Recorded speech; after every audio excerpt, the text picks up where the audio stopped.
الرجيم حسبنا الله ونعم الوكيل نعم المولى ونعم النصير بسم الله الرحمن الرحيم الحمد لله رب العالمين والعاقبة للمتقين والصلاة والسلام على رسول الأمي بالقاسم محمد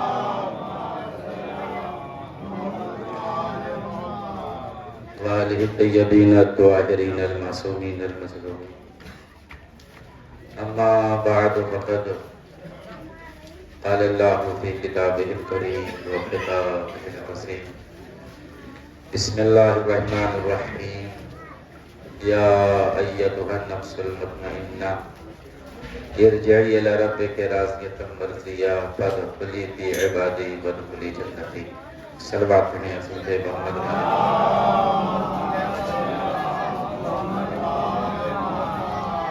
حضرت عالم مظلوم کربلا ماتم داران شہدائے کربلا عاشقان رسول والے رسول محبان اہل بیت آپ اور انجمن کے درمیان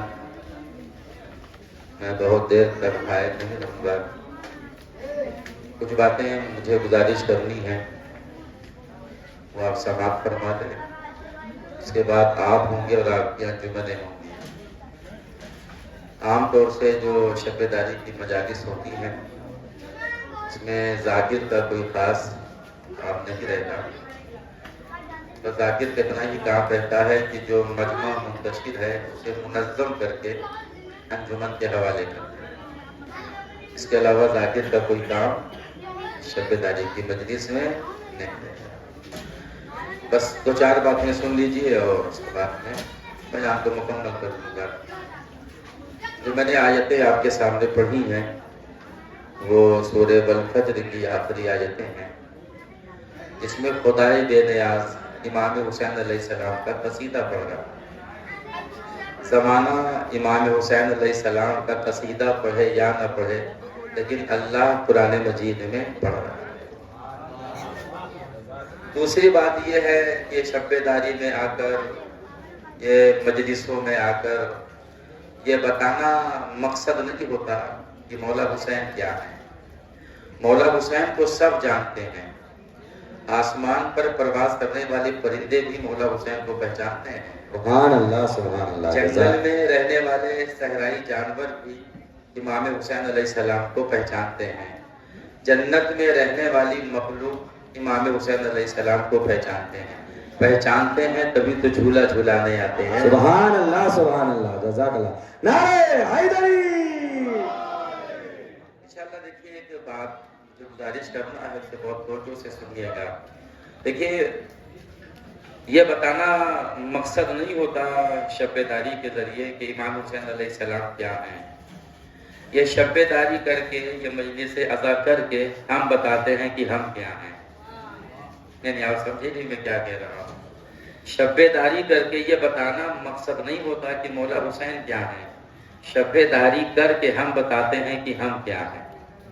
کما حقہ کوئی بھی اہل بیت کی معرفت حاصل نہیں کر سکتا. پھر سے جملہ محفوظ کریے. کما حقہ کوئی بھی اہل بیت کی معرفت حاصل نہیں کر سکتا لیکن مجلسوں میں آنے کا اتنا فائدہ ضرور ملے گا کہ جب ہم قیامت کے دن اٹھائے جائیں گے تو کچھ تو پہچانا ہوا لگے گا.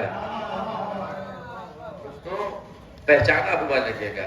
ایک بات اور سنیے بہت توجہ سے. انشاءاللہ یہ باتیں آپ کے بہت کام آئیں گے.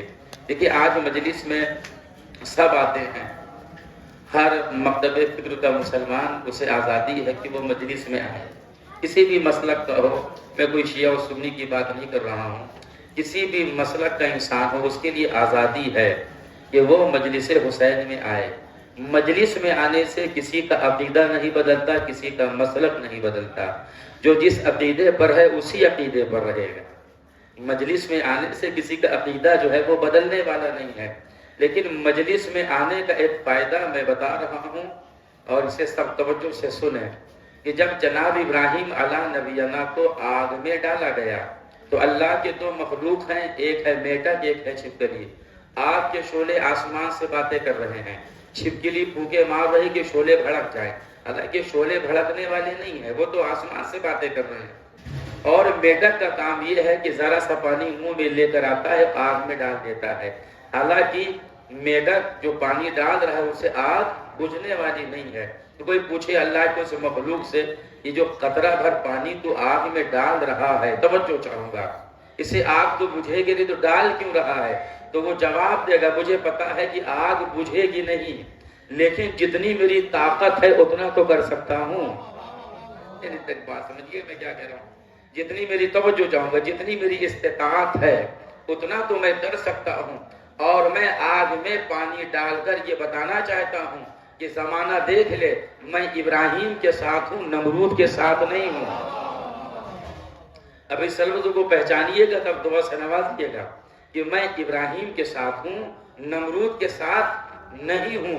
تو مجلسوں میں آئیے، عقیدہ تو نہیں بدلے گا، عقیدہ تو نہیں بدلے گا، لیکن قیامت کے دن آپ مصطفیٰ سے کہہ پائیں گے اللہ کے رسول ہم حسین کے ساتھ تھے، یزید کے ساتھ نہیں تھے۔ ایک صلوات پڑھیں عظمت محمد والے۔ تو یہ فائدہ ہے مجلس میں آنے کا۔ اب دیکھیے باتیں جو ہے ویسے آپ کے کام آئیں گی، اب لوگ سن رہے ہیں تو 7-8 منٹ میں بھی صاحب سن لیں جلدی سے جو میں کہنے جا رہا ہوں۔ کچھ نہ فہم نہ سمجھ جنہیں نہ قرآن کا علم ہے اور نہ حدیث کا علم ہے، اور سنیے گا۔ اور ایک صاحب یہ عزاداری قرآن میں کہاں ہے، یہ علم قرآن میں کہاں ہے، یہ نوحہ قرآن میں کہاں ہے، یہ تعزیہ قرآن میں کہاں ہے، ہمیں قرآن میں دکھائیے۔ تو پہلی بات یہ ہے کہ ہم کیوں آپ کو دکھائیں قرآن میں؟ آپ کے گھر میں قرآن یا خود جا کے دیکھ لیجئے، ہم سے کیوں پوچھ رہے ہیں کہ نوحہ کہاں ہے، عزاداری کہاں ہے قرآن مجید میں؟ تو آپ کے یہاں قرآن مجید ہے، آپ خود دیکھ سکتے ہیں۔ اور خدا کا شکر ہے کہ ہم نے کبھی نہیں کہا کہ قرآن ہمارے لیے کافی ہے۔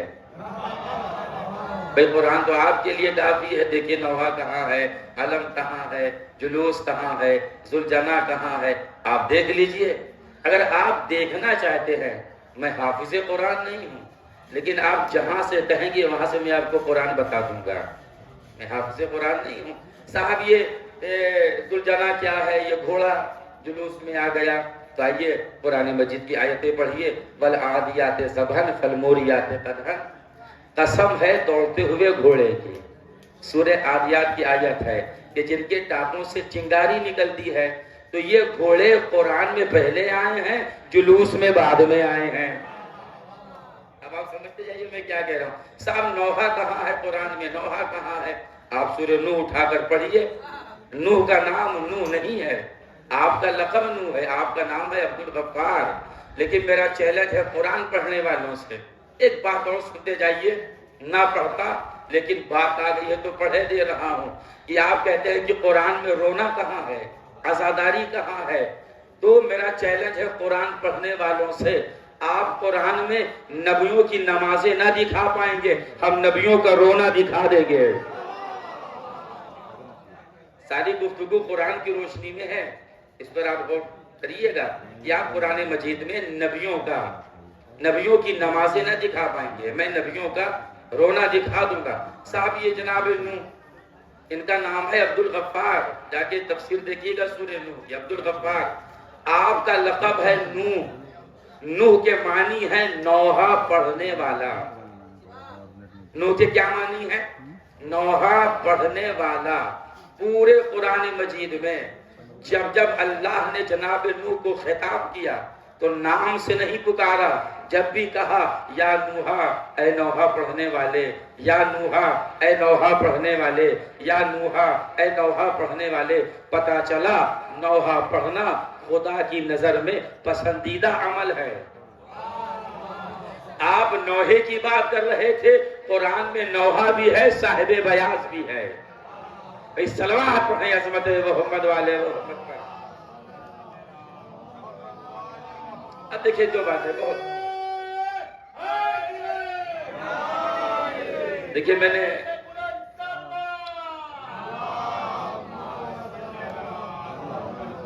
نے آیت کا ترجمہ نہیں کیا، ورنہ ایک تقریر میری مڑ جائے گی، اور ایک تفصیلی بیان ہے، وہ پورا عشرہ ہے میرا نفس مطمئنہ کے عنوان پر۔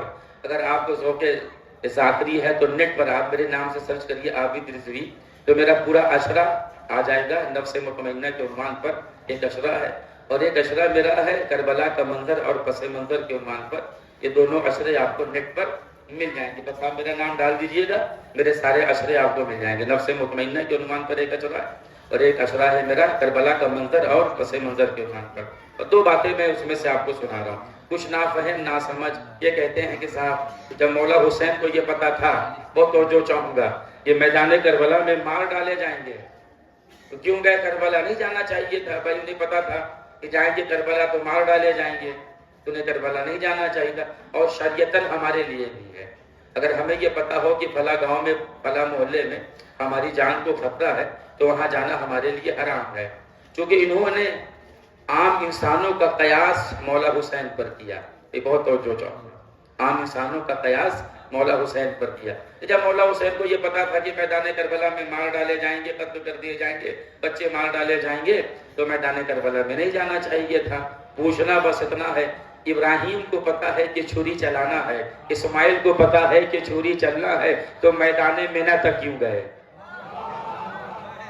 سمجھے میں کیا کہہ رہا ہوں؟ دیکھیں ابراہیم اور اسماعیل کا تذکرہ 1 مہینہ پہلے ہم نے عید قربان منائی ہے نا, ان کا گہرا تعلق ہے کربلا سے. ابراہیم و اسماعیل کا گہرا تعلق ہے کربلا سے. بس یہ سن لیجئے, مجھے اجازت دیجئے. بھائی ابراہیم کو پتا ہے نا کہ چھری چلانا ہے بیٹے کے گلے پر, اسماعیل کو پتا ہے کہ چھری چلنا ہے, تو یہ میدان مینا تک کیوں گئے؟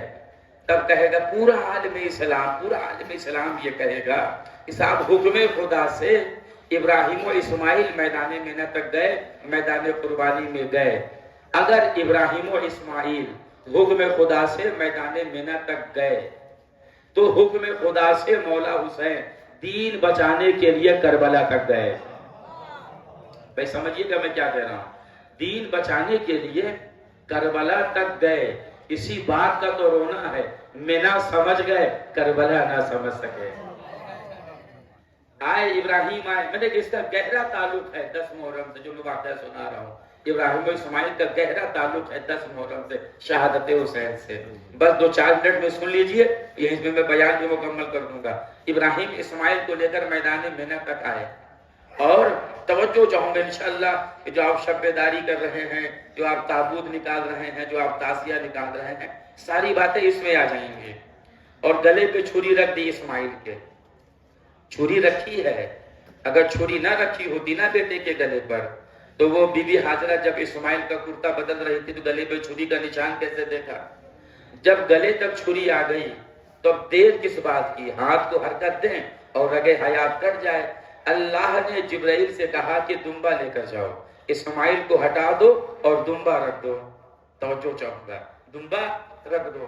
اچھا ہمارے یہاں تو میں نے دیکھا ہے اکثر جہاں میں رہتا ہوں وہاں بھی, کیونکہ جب قربانی کا دن آتا ہے لوگ قربانی پیش کرتے ہیں, صاحب دعائے قربانی پڑھ دیجئے.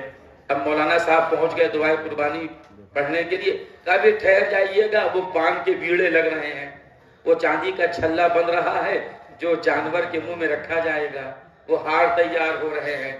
جب جبرائیل دمبا لے کے جنت سے چلے ہوں گے تو کیا حوروں نے روکا ہوگا ٹھہر جائیے, چاندی کے چھلے تیار ہو رہے ہیں, پان کا بیڑا لگ رہا ہے, وہ پھول کے ہار تیار ہو رہے ہیں. اگر یہ سب ہوا ہوتا نا تو اسماعیل کا 40واں ہو جاتا, دمبا نہ آ پاتا.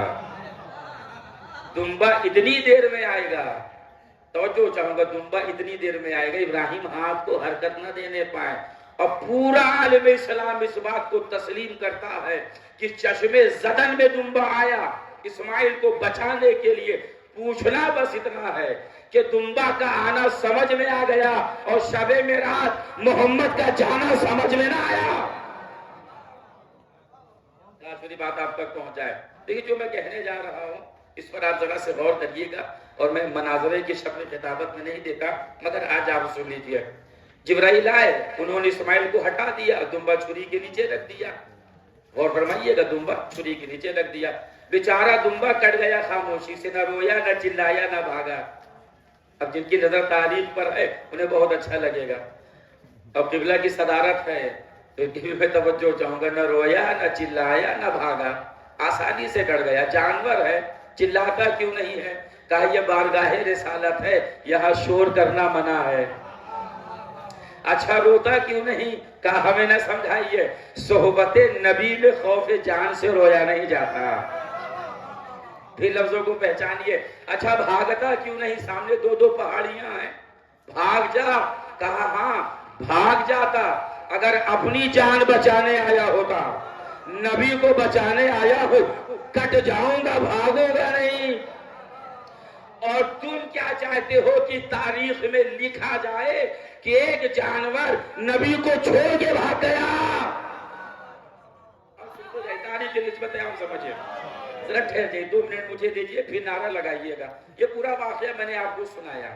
اب اسی کی یاد بقرہ عید کی 10 تاریخ، عید الاضحیٰ، عید القربان، سب جانور خریدتے ہیں، بقرہ قربانی کا خریدتے ہیں، اور 4 دن پہلے سے خرید لیتے ہیں۔ اب توجہ آپ کی چاہوں گا، یہیں پہ بیان بھی میرا مکمل ہو جائے گا۔ 4 دن پہلے سے لے کے گھوما کرتے ہیں، آپ نے شہر میں دیکھا ہوگا، گاؤں میں دیکھا ہوگا، لوگ پوچھتے ہیں کتنے کا ملا، بازار کیسا ہے؟ بھئی 8,000 کا ملا ہے۔ ارے آپ مہنگا لائے ہیں، ہم تو 6,000 کا لائے ہیں۔ صاحب 15,000 کا ملا ہے، مہنگا لائے ہیں، ایسا 10,000 کا مل جاتا۔ یہ ہماری قربانی کا حال ہے۔ قربانی کا جانور بے عیب ہو تو خریدیں گے، اور قربانی دینے والا کیسا بھی ہو چلے گا۔ اور فرمائیے گا، میں اپنے گھر سے باہر نکلا، ادھر سے چچا آ رہے تھے، چچا ہمارے چلے آ رہے تھے، ایک چچا ہمارے محلے کے، میں تو جا رہا تھا، وہ بھی قربانی کا جانور لے کر آ رہے تھے۔ میں نے پوچھا کہ چچا یہ کیا ہے؟ ارے وہ 3 دن کے بعد قربانی ہے نا، اسی کے لیے میں نے جانور خریدا ہے، جو قربانی آپ مناتے ہیں۔ تو انہوں نے پورا واقعہ مجھے سنایا، جو میں نے ابھی آپ کو سنا تھا نا، ابراہیم اسماعیل والا، پورا واقعہ انہوں نے سنا دیا۔ ویسے جیسے میں نے آپ کو سنایا، میری طرح وہ نقطے نہیں لگا پائے، لیکن واقعہ یہی سنایا انہوں نے۔ میں نے کہا اچھا یہ اس کی آپ یاد منا رہے ہیں، تو یہ جو جانور دمبا بکرا لائے ہیں، یہ وہی والا ہے جو اسماعیل کو بچانے آیا تھا؟ کہا وہ والا نہیں ہے۔ پھر کون والا ہے؟ کہا وہ تو ہزاروں سال پہلے کٹ گیا۔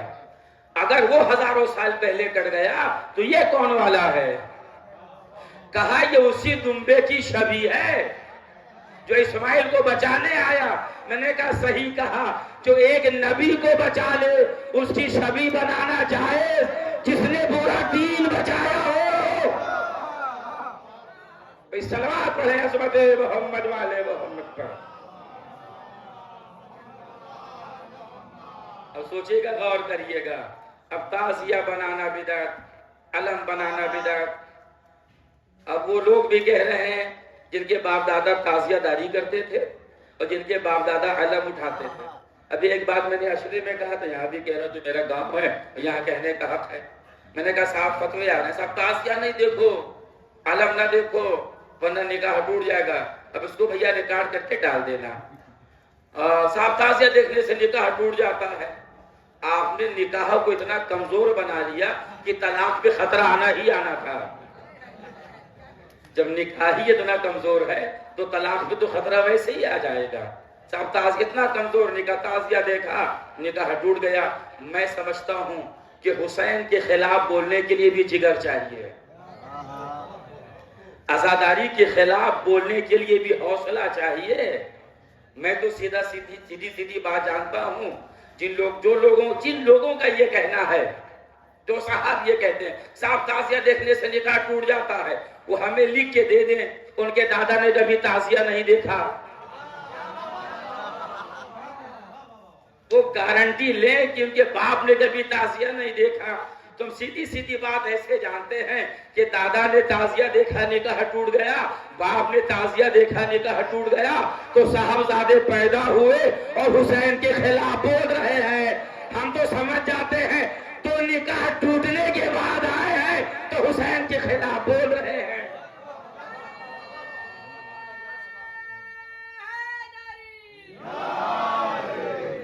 بھیا یہ رسول کے نواسے کا غم ہے۔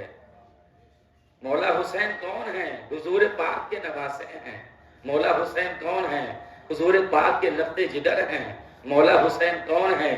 جس رسول کا آپ کلمہ پڑھتے ہیں نا، اسی رسول کے نواسے کا نام حسین ہے، اور مقام منیت پر مولا حسین ہیں، حسین پر اعتراض کرنے کا مطلب یہ ہوا کہ تم نے رسول اللہ پر اعتراض کیا۔ بس بیان میرا مکمل ہو گیا۔ ہم آپ کی سماعتوں کے بہت بہت شکر گزار ہیں۔ اب ایک لفظ کہہ کر یہیں سے مسائل پڑھ دوں گا اور یہیں سے مسائل پڑھوں گا، اس سے آگے میرا بیان نہیں بڑھ پائے گا۔ اب دیکھیے، یہ تو مقدر کی بات ہے نا، اور قسمت کی بات ہے۔ آج کے زمانے میں جو کہ میڈیا کا زمانہ ہے، سوشل میڈیا ہے، اور آپ دیکھا کرتے ہیں کہ کچھ لوگ ایسے بھی ہیں جو یزید کو بری و ذمہ کرنا چاہتے ہیں، صاحب یزید نے کچھ کیا ہی نہیں۔ اب بہت ایسے ہیں جو خواب میں یزید کو دیکھنے لگے، بھائی جس کی جیسی سوچ ویسا اس کا خواب۔ صاحب یزید خواب میں آیا تھا اور اس کے سارے گناہ معاف کر دیے گئے۔ بھائی جب پیغمبر نے مکہ فتح کیا تو ایک وحشی ہے جس نے امیر حمزہ پیغمبر کے چچا کو شہید کیا تھا جنگ احد میں اور نیزہ مارا تھا، تو مسلمانوں نے کہا کہ وحشی بھی کلمہ پڑھ کے مسلمان ہو گیا، بتائیے کیا حکم ہے، اس کے لیے امان ہے کہ نہیں؟ کہا کلمہ پڑھ لیا ہے تو امان ہے اس کے لیے، لیکن اس سے کہہ دینا، رسول اللہ حضور پاک کہہ رہے ہیں، اسے کہہ دینا کہ کبھی مجھے اپنی صورت نہ دکھائے، کبھی مجھے اپنی صورت نہ دکھائے۔ ارے کس منہ سے کہہ رہے ہو کہ یزید کو رسول اللہ معاف کر دیں گے؟ چچا کے قاتل کی تو صورت دیکھی نہیں، نواسے کی قاتل کی صورت دیکھیں گے؟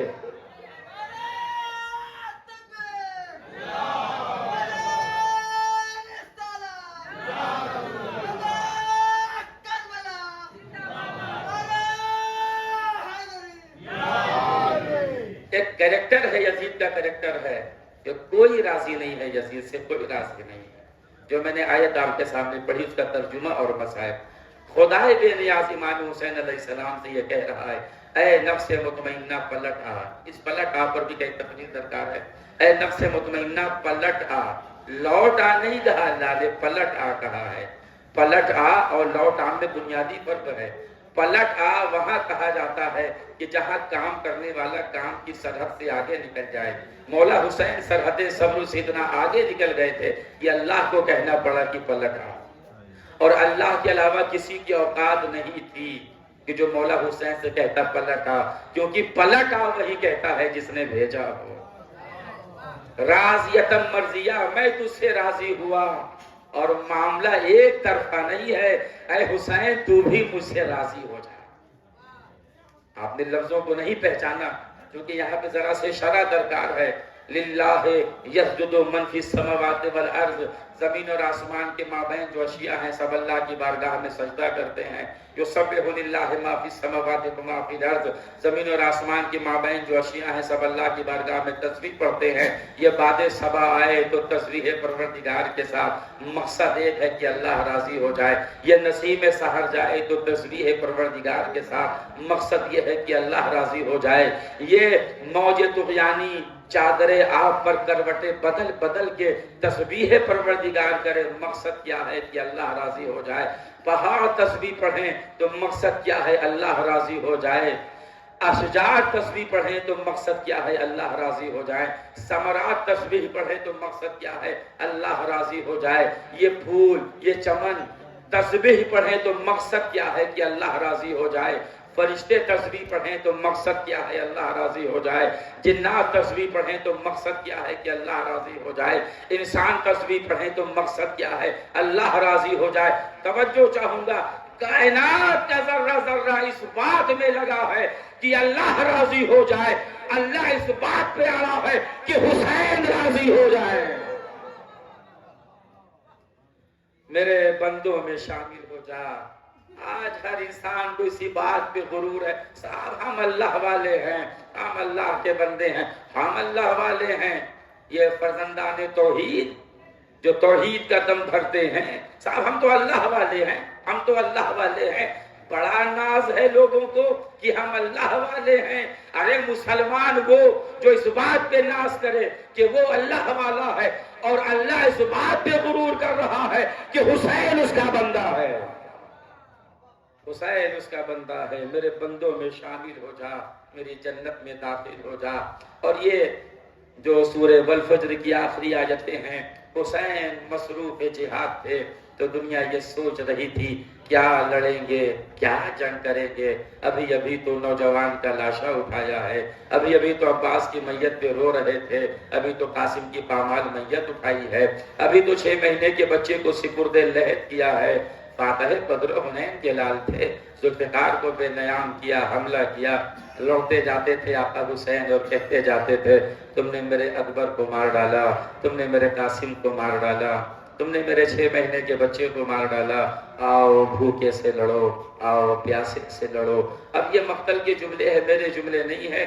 1.5 منٹ میں مجلس مکمل ہو جائے گی کہ مولا حسین رکابوں پہ زور دے کے کھڑے ہو جاتے تھے اور دیکھتے تھے فرات کی طرف، کہتے تھے عباس کیا بھائی کی جنگ نہ دیکھو گے؟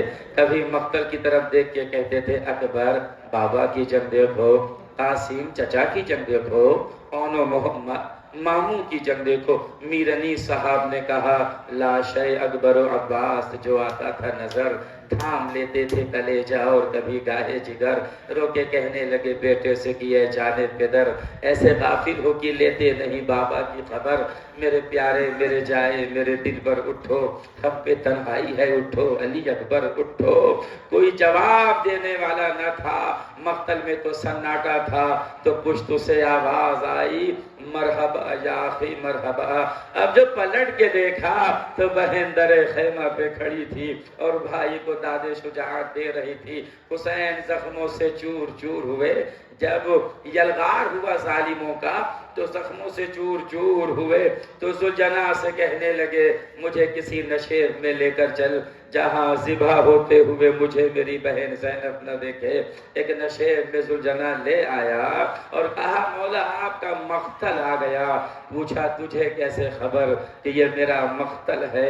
کہا جو شب عاشور گزری ہے آپ کی ماں فاطمہ مجھے یہاں لے کر آئی تھی اور اپنے بالوں سے جگہ کو صاف کر رہی تھی اور رو کے کہتی تھی ذوالجناح کل یہاں میرا حسین گرے گا، کل یہاں میرا حسین گرے گا۔ ہاں ہاں گھوڑے سے زمین پر ضرور آئے تو گننے والوں نے زخم گن لیا، 1900 ہے زخم تنے چاک چاک پر، زینب نکل حسین تڑپتا ہے خاک پر۔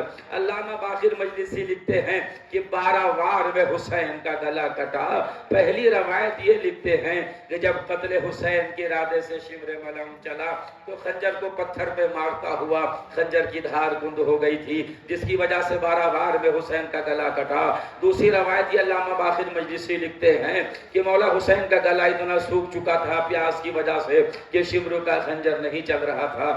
تیسری روایت یہ لکھتے ہیں کہ شمر ملعون نے بڑی کوشش کی کہ خنجر حسین کے گلے پہ چلے لیکن خنجر نہیں چل رہا تھا۔ اس ملعون نے دیکھا مولا حسین کے لب ہل رہے ہیں، وہ سمجھا کہ شاید حسین ہمیں بددعا دے رہے ہیں، وہ کان حسین کے لب تک لے گیا، ایک صدا سنی، حسین بار بار کہہ رہے تھے اماں گلے پر سے ہاتھ ہٹا لیجئے، مشیت شہادت چاہتی ہے، سیدہ کا ہاتھ ہٹا، شمر کا خنجر چلا، نظام عالم متغیر ہوا، الا قتل الحسین بے کربلا، انا للہ و انا الیہ راجعون۔